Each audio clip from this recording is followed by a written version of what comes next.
नमस्कार दोस्तों, हमारे हिंदू धर्म में गंगा स्नान को बेहद ही महत्वपूर्ण माना जाता है।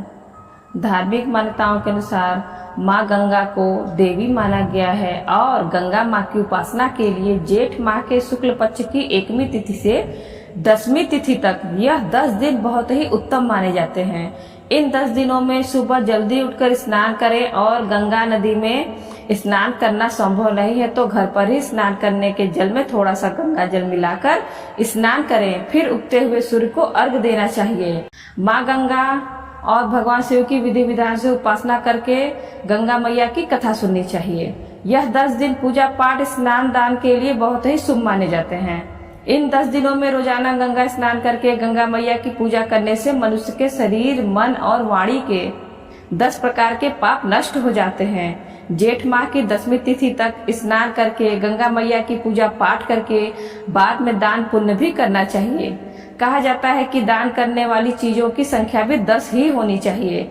आइए इस दिन गंगा मैया के साथ साथ राजा भगीरथ और हिमालय देव की पूजा भी करनी चाहिए। इन दिनों भगवान शिव की विशेष रूप से पूजा करनी होती है क्योंकि उन्होंने ही गंगा जी के तेज को अपनी जटाओं में धारण किया था। माँ गंगा सभी के पापों को माफ करके पूरे जगत का भार अपने ऊपर ले लेती है। तो आज आप सुनेंगे गंगा माता की पावन कथा। तो आप सभी से अनुरोध है, जो लोग चैनल में नए हैं वह वीडियो को लाइक कर चैनल को सब्सक्राइब अवश्य कर लें। गंगा दशहरा 2024 दिन और शुभ मुहूर्त। पंचांग के अनुसार जेठ माह के शुक्ल पक्ष की 10वीं तिथि की शुरुआत 16 जून को देर रात 2:32 तक होगी और वही इसका समापन 17 जून को सुबह 4:43 पर होगा।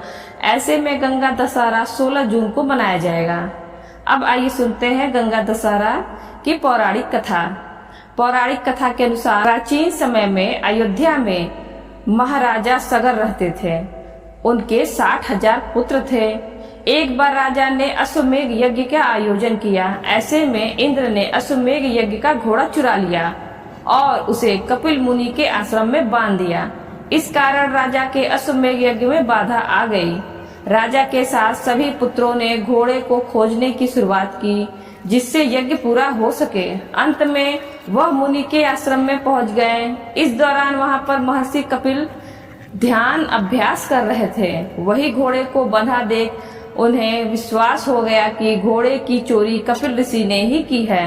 राजा सगर के पुत्रों ने कपिल ऋषि को ललकारा और अपमानित भी किया। उस समय कपिल ऋषि क्रोधित हो उठे और राजा सगर के पुत्रों को भस्म कर दिया। ऐसे में यज्ञ खंडित हो गया। इसके पश्चात महाराज सगर ने पुत्रों की आत्मा की शांति के लिए उपाय जाना। उन्होंने इस कार्य के लिए माँ गंगा को धरती पर लाने का प्रयास किया।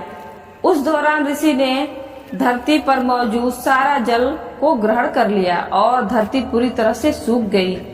इसके बाद माँ गंगा को धरती पर अवतरित करने के लिए महाराजा सगर, अंशुमान और महाराजा दिलीप तपस्या की, लेकिन उन्हें सफलता प्राप्त नहीं हुई। महाराजा दिलीप का पुत्र भगीरथ था। उसने तपस्या कर ब्रह्मा जी को प्रसन्न किया। भगीरथ को इस कार्य में सफलता मिली। माँ गंगा धरती पर अवतरित हुई। हालांकि माँ गंगा के वेग को रोकने के लिए भगवान शिव ने अपनी जटाओं में उन्हें समेट लिया। माँ गंगा को शिव की जटाओं में स्थान दिया। तब एक शिखा से माँ गंगा का धरती पर अवतार हुआ। भगीरथ ने रसातल में जाकर अपने पितरों का उद्धार किया।